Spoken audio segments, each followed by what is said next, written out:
so much for watching the next segment of Self-Made Successful Woman, and I am your host, Saloua.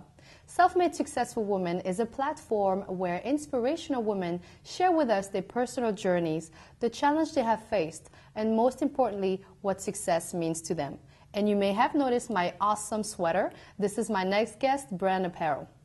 It's never too late or too early to get your body into the shape you want. Well, getting fit started out as more as a self-fulfilling journey for today's guest.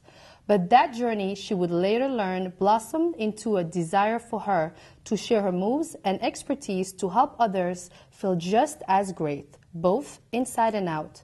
She's been in the fitness industry for the past 2 decades. It's my pleasure to introduce you to today's guest, Dana Lee Chapman, the founder of RealFit.tv. Hi, Dana. Hi. Well, thank you so much for being part of Self-Made Successful Women. I am honored to be here. Thank you. And I love the sweater. Oh. Love it, love it. I'm going to take that one home. So can you tell us a little bit more about you? Yes. So I am 40 years old. I just turned 40 this year, and I'm actually pretty proud to be 40. You look good. Thank you. It's really my lifestyle that, I feel young. I feel good about everything I've accomplished at this age. I also got a tattoo this year to celebrate my 40th. A couple of years ago, I got my motorcycle license, so I ride motorcycles with my husband. So I am married. We've been married for 10 years, 11 years. So happily married. I feel like every year we're together. It just keeps getting better and better. I am a proud aunt. My husband and I, we don't want kids. We're very happy with our lifestyle. We travel. I own a business, so it allows me this flexibility and to bring, happiness and serve others. That's part of my own fulfillment, and I'm sure we'll get into that as well. Awesome. So can you tell us a little bit more about your business? So RealFit.tv didn't start out as an online business. Actually, it started back when I was a teenager. Believe it or not, I felt really insecure about myself, as many teenagers do. I felt this pressure to be thin, to be skinny, and to kind of fit into this mold. And I didn't, I just felt like I didn't have the information handy to understand how to take care of myself, or that was even irrational thinking, right? Of living up to society standards. But when I found out that you could actually go to school to study exercise physiology, now, of course, I was like, oh, you can study how to be skinny? Oh my God, sign me up. So that's how it originally began. I went to school to study exercise physiology. While I was in school, I did end up getting all of these group fitness certifications. I got my personal training certification, and thank God, because that actually paid really well, and I was able to put myself through school. So I quickly found out that, well, I don't really need my full degree in exercise physiology. So I got my minor in ex-phys, but I graduated with a BFA in graphic design. I know, art, science, completely different. But honestly, art was my original love. I come from a family of artists. So I finished my degree with graphic design and started working in the field of marketing. Now, this really opened my eyes to the fact that all these gyms that I taught in, the advertisements they had, billboards, flyers, brochures, whatever they were doing to help new people join a gym and get healthy, they were always of these scantily clad models of almost this feeling of oh my God, I would never look like her, or that's too intimidating. Over the years, as I've talked to people, that's been so many people's experience of why it's kept them from joining a gym or feeling like they could belong to a gym. So I have to say everything in life happens exactly as it should. And my eyes open in the marketing field helped me see that in the fitness field, my passion for fitness and my solution for helping other people get fit was very much needed, because there was this gap, this hole of these people would join a gym or they fall through the cracks and they wouldn't feel inspired.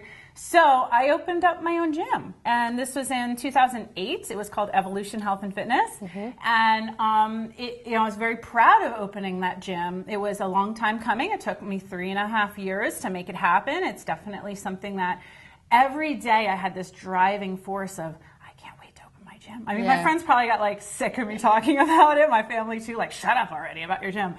But when the gym opened, the market turned. So this actually led me to, really believe we are pushed to this point to sometimes to this point of failure to really make you see what you're made of and to see your true path in life, right? So I thought evolution was like the business that I was supposed to be running.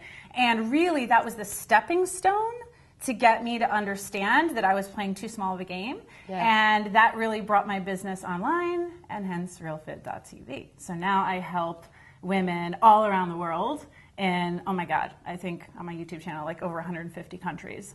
So if the market didn't crash, would you have opened the online TV? No. And that's what your success is today. Yeah. So see what it can be a blessing somehow. Absolutely. Absolutely. And at the time, I didn't see it. At the time, my world was crumbling. It was devastating, to be going through that. My husband as well, my sister as well. My sister works for me, and she stayed through thick and thin. My husband stayed through thick and thin. But it really was getting that, crumbling down where everything's pulled away from you to really get you to step up and see your potential. And so I wouldn't take any of it back. It was meant to be. It's meant to be. What is your definition of success? So I used to think success was really about money, and now I believe success has more to do with taking what you've been through and being able to help somebody else with it.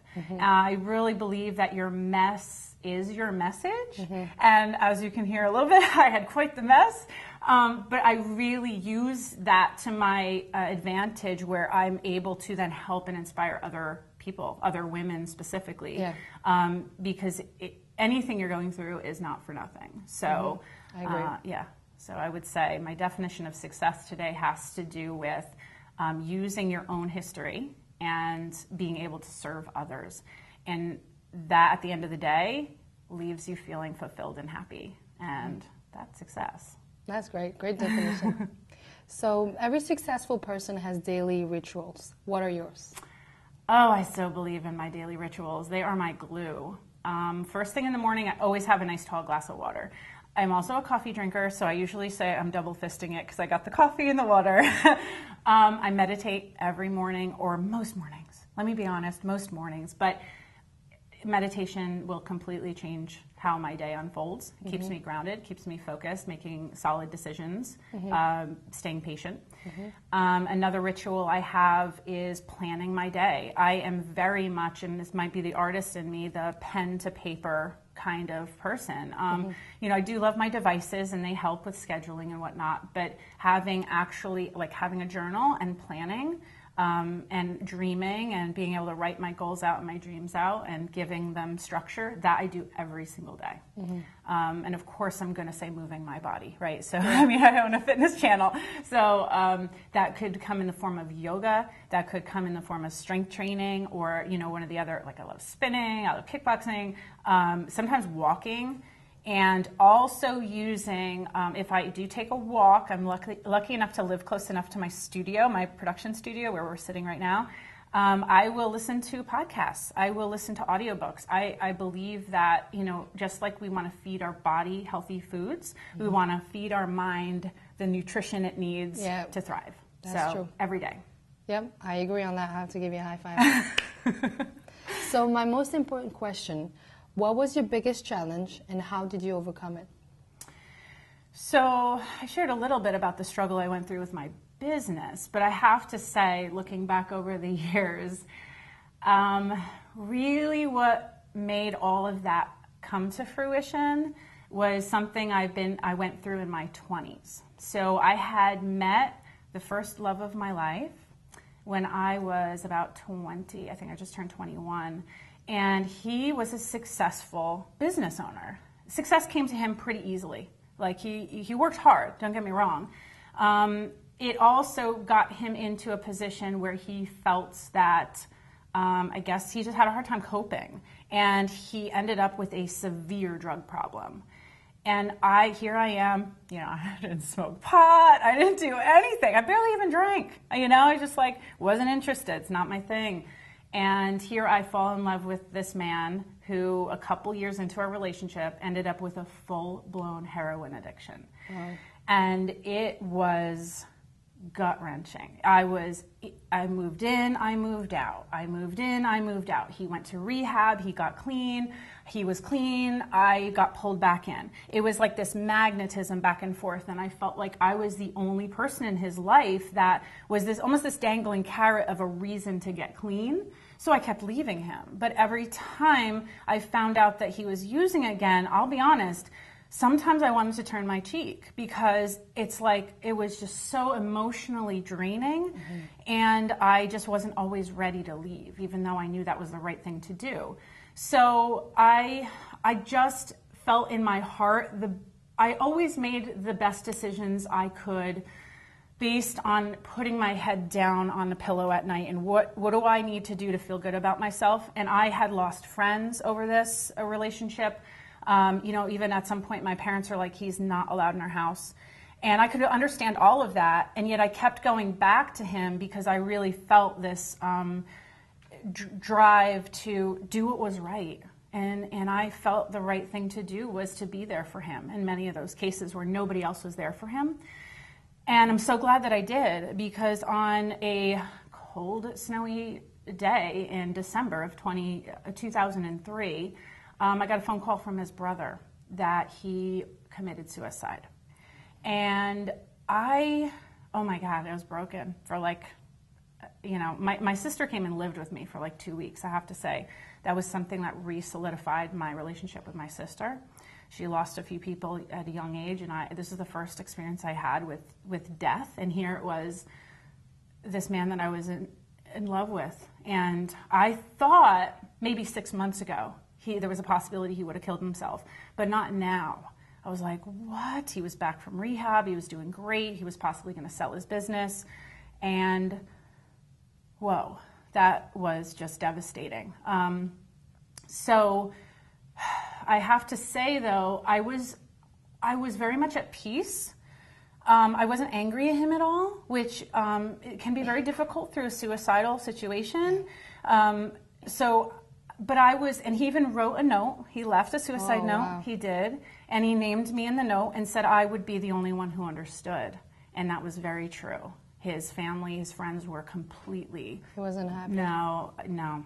He was very broken. He had a lot of issues and used heroin to self-medicate.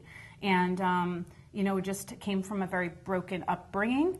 Lost his father at a young age. And so I understand. I understand why he chose drugs to cope.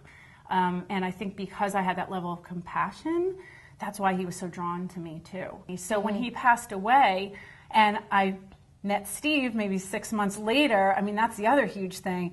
Knowing what you don't want is so important, so you draw into your life what you do want. And when I met my husband, we were on our second date, and I was like, I am marrying this man. Yep. Like, oh my God, you knew. And I just drew it into my life because I was very, very clear as to what kind of relationship I wanted. That is very true. And so he's just the greatest blessing because he gave me that entrepreneurial spirit that I never thought back when I was with Brent that I ever had it in my blood to run a business, because I saw what he had to do and the dedication he had to his business. So I was like, never. And he would be proud of you today. Yeah, absolutely. Absolutely. So one of the hardest things, but the most rewarding. Wow. So what piece of advice would you give younger women that have been through what you have been through? So don't listen. Don't listen to anybody else tell you what to do, what you can do or what you can't do. You follow in your heart. And this is one of the reasons I meditate. If you can get quiet, and the answers will come to you in that knowing of the right thing to do for yourself, not what's right for your best friend, who are very well intentioned. Yeah, they're very well intentioned. Your mother, your sister, your family, all very good intentions. But really, I think the biggest piece of advice is honor yourself and what inside your heart it's telling you what to do and what not to do. That's very, very great. Do you have a quote or mantra that you live by?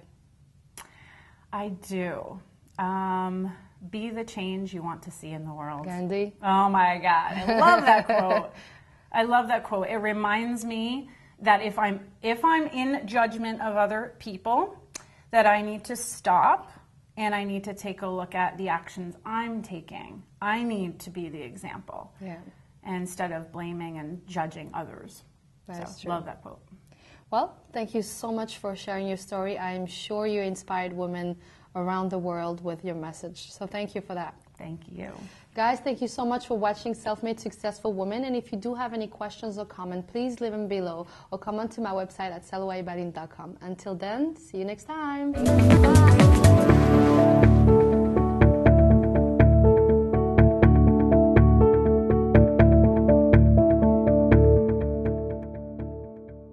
Hey guys, like what you saw? Click here to receive my 10 commitment of the successful and empowered woman. Plus find out how you can get a one-on-one business coaching session with yours truly. So what are you waiting for? Subscribe today.